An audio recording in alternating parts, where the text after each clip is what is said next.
How to increase average order value using product quantity in Google Analytics. That's today's topic on my e-commerce growth minutes.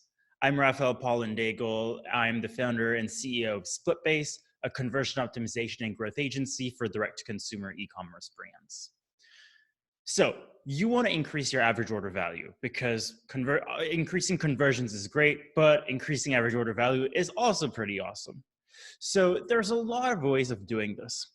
And one of my favorite tactics, and note that this is generally for products that are under $30, is a tactic that's not very known. It requires some digging in Google Analytics, and it is not a, you implement it and overnight it works type of thing. You really have to test it because there are multiple approaches to it. But I still want to share it because we have tested it quite a bit. And it worked really well, and maybe you could benefit from it too. So here's a strategy. What you want to do is you want to go in Google Analytics, and you want to go under the Conversions tab and then under the E-commerce tab. Once you're there, you'll be able to find the product performance report, where you should be able to see all your products being sold on your website. Now, you will see in that list an average quantity column. In that column, that means you're going to get a number. Generally, it's going to be around 1.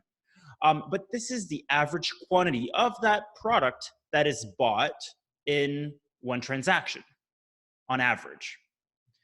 Now, if you have products that are generally under $30, maybe those are products that people will buy a few at the same time. And it really depends. I'm thinking, obviously in skincare, this is quite, people may buy a few products at the same time.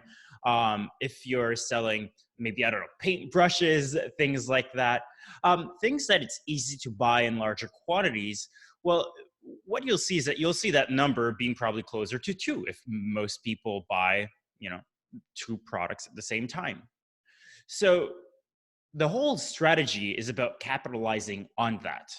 Identify the products that have a higher average quantity, right? So, if you've got an average quantity of 2 for paintbrushes or whatever you're selling, whatever product you find, what you could do here is that this is a hint to maybe create some bundles or create quantity discounts.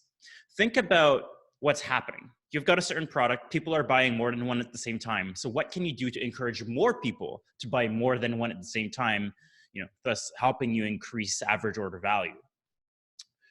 So a few ways of doing this. Well, you could test creating bundles or even packages, like maybe 2 packs, 3 packs, or 4 packs of a certain product instead of just selling them individually.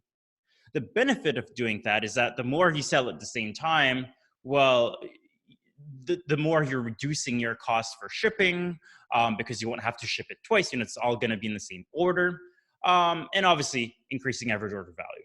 So that's one really quick strategy on how you can increase AOV by analyzing how the average quantity in Google Analytics for your products. If you have any questions about this strategy, just comment in the comments below, because that's it for today's minute. If you liked what you've heard, just make sure to check out my podcast. I create a lot of content like this, and on the podcast called Minds of E-commerce, I go in depth by interviewing e-commerce founders and executives about their key growth strategies. Thank you so much for listening, and see you next time.